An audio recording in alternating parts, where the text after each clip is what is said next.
My 96.7% GAC win rate does not say I'm overrated. Oh, wait a minute. Sorry. Most overrated characters. Wrong video. Be right back.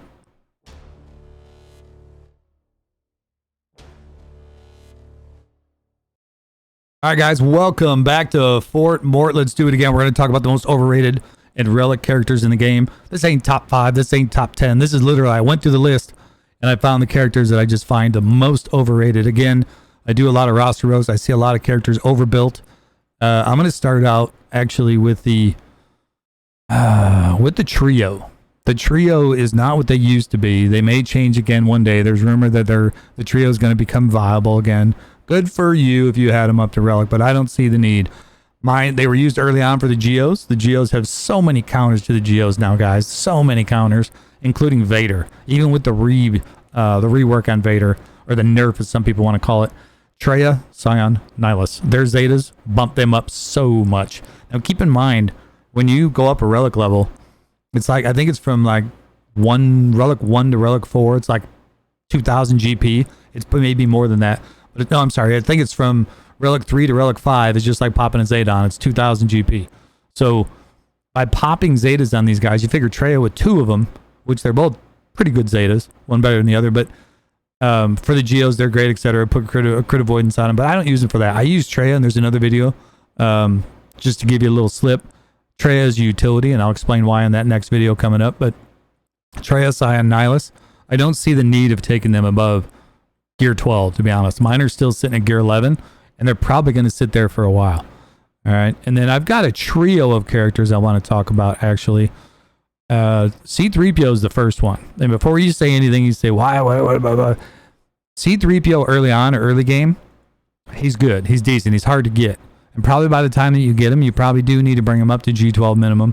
But for C-Pit, he's important, etc. But if you don't have the Padme team ready, which you should, C-3PO's mastery sucks for relicking. So if you guys don't understand relicking or mastery or something on that line, when you go into relics, the mastery boosts significantly, and characters like C-3PO, Hoda, and Watt have terrible masteries for their kits. They are not worth relicking until you need them for a certain character in the journey guide.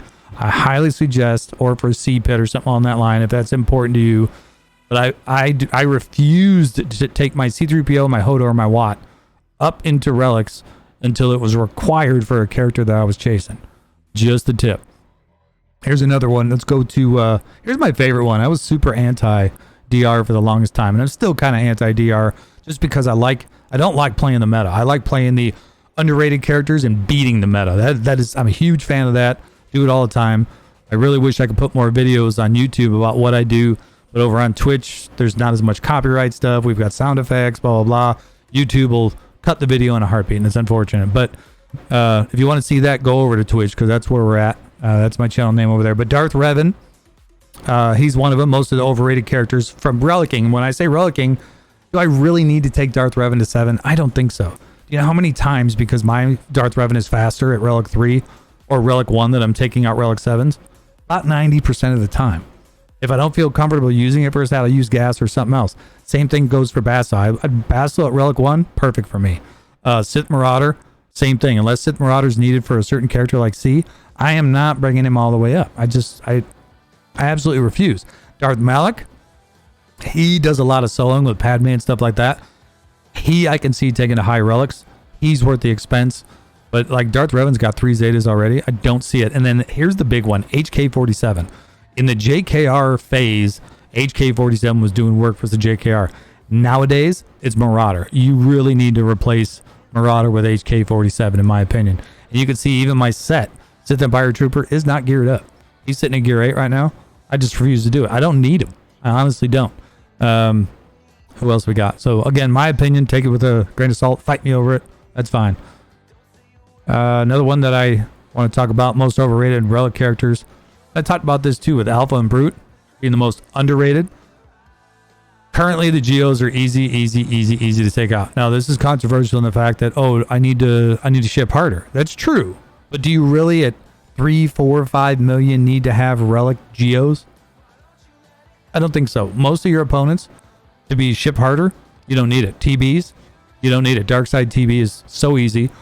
For me, staying at G12 is more than enough. Don't fail the missions because I got a 7-star malevolence. You get your droid ships, your money. So I wouldn't overinvest in your Geonosians, guys. The only place I could see people doing this for the Acclaim mission is it worth it for a 40 get to? I don't see it. Not for roster balance. And then the last one I want to talk about, and this young lady, or old lady, whatever you want to call her, was also on the most ignored and underrated character list, and now she's on the most overrated and relic character list. And that again would be Zombie. Gear 10 is only important. I said it in the last video. I want to reiterate it again because I see it over and over and over. Take her to Gear 10 minimum. Do you really need to take her?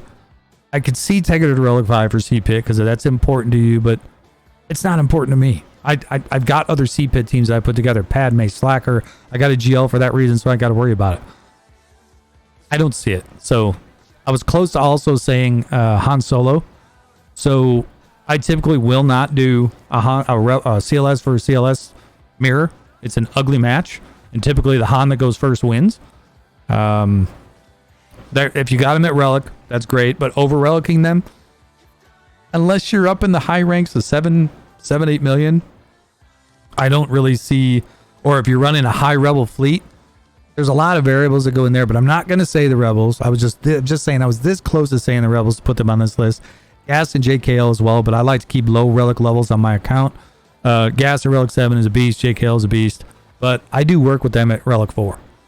So if I got to go against a Relic 7 gas, I'll use something other than my Relic 4 unless he's just way modded better. So again, I'm not saying CLS, gas, or JKL, but keep in mind, do they really need to go up that high? Do you really need to take them that high?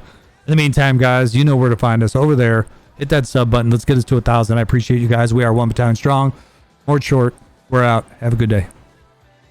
Shut up and sit down.